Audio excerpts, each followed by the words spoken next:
هالمكان شو بحبه؟ أهلا وسهلا، تعال ناخد سيلفي. هيدا أكتر محل بحبه باسطنبول، هو السلطان أيوب. كل شي فيه حلو، كل شي فيه هادي، حتى صوت الأذان، الذكر، كل شي هيك لطيف روحاني. اسمعوا صوت أذان مسجد السلطان أيوب.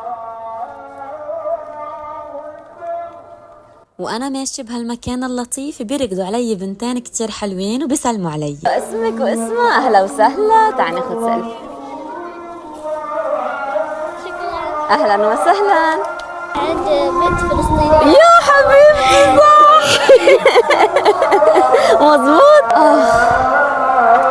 هالمكان شو بحبه، شو بحب صوت الأذان فيه. هلا حنفوت على المسجد تبع السلطان أيوب. من بنى مسجدا لله بنى الله بيتا له في الجنة، هيك مكتوب عند الباب. هلا حنشوف الجمال الداخلي للباحة.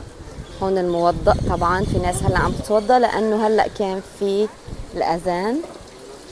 أوكي، من هون من هيدا الباب بنقدر نفوت ونشوف جوا في القبر، وهون في مكان للنساء للصلاة. يلي بيحب يكون عم يفوت ويزور القبر يعني ويقطع هيك، فعلى وقت الصلاة بيكون مسكر، بس يخلصوا صلاة بيقدروا يرجعوا يفوتوا مرة تانية على التربة. شو حلوين، شكرا. ليه عم تضيفوا تركي؟ اها، تشكر لك. واللي ما بيعرف من هو أبو أيوب الأنصاري، هو صحابي من الأنصار، والشخص الذي خصه النبي محمد عليه الصلاة والسلام بالنزول في بيته عندما هاجر إلى يثرب. هنفوت على البهو الجامع من جوا، ورجيكم قلبه،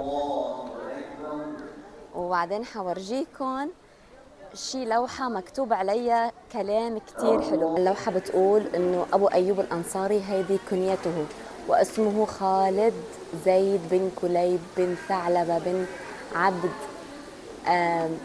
عوف بن غنم بن مالك بن النجار، واسمه النجار.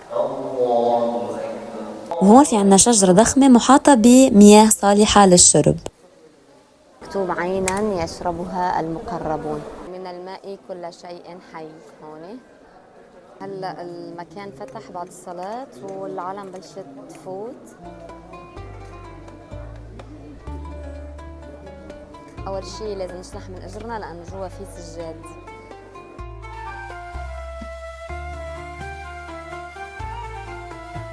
وتوفي أبو أيوب الأنصاري وهو في جيش المسلمين متوجها إلى القسطنطينية، والقسطنطينية يعني اسطنبول اليوم.